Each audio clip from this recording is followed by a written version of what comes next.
Hello everyone, you're on the GeekBox YouTube channel. Today you will find out how to reconnect a PlayStation 5 controller after using Bluetooth. Let's go. If you want to connect the controller to the PlayStation 5, then connect the controller via the USB cable and press the PlayStation button.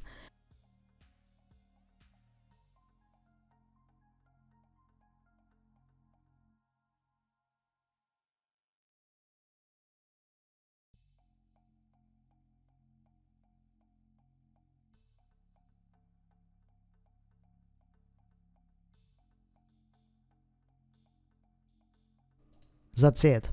Now you just need to press the PlayStation button to turn on the controller. That's it. Now you know how to reconnect a PlayStation 5 controller after using Bluetooth. Thanks for watching, don't forget to like and subscribe to the channel. Good luck and see you soon.